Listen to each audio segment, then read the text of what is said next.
Camille Gottlieb s'applique à garder le mystère l'identité de son petit ami. Mais, une fois n'est pas coutume, la fille de la princesse Stéphanie de Monaco est revenue sur sa rencontre avec l'élu de son cœur. Des confessions faites au détour du podcast de Monaco Info.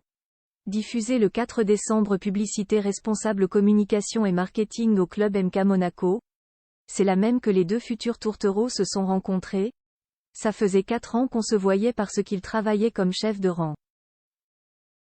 Camille Gottlieb est en couple et, outre la politesse de base, peu de mots sont échangés. Tout change lorsque pour les 5 ans du club, la nièce du prince Albert se retrouve avec 800 ballons à gonfler. Après un appel à l'aide lancé à ses collègues, le « beau gosse du staff », aux « cheveux longs », se presse parmi les volontaires. Le déclic se fait. On s'est tapé des barres toute l'après-midi et depuis ce jour-là on ne s'est plus lâché. Pourtant, comme elle le confie, la demi-sœur de Louis et Pauline Ducruet ne se sentait pas prête pour une nouvelle relation. J'étais un peu sur la défensive, assure-t-elle. Je me suis pris quelques baffes, partage-t-elle avant de mentionner que son ex-petit ami l'a trompée. Je me suis dit, il m'a trompée parce que j'étais grosse, déclare-t-elle.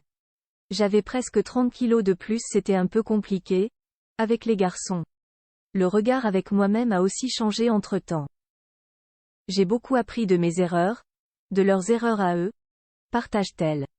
J'en parle avec le sourire parce que je me suis reconstruite, a-t-elle ensuite assuré.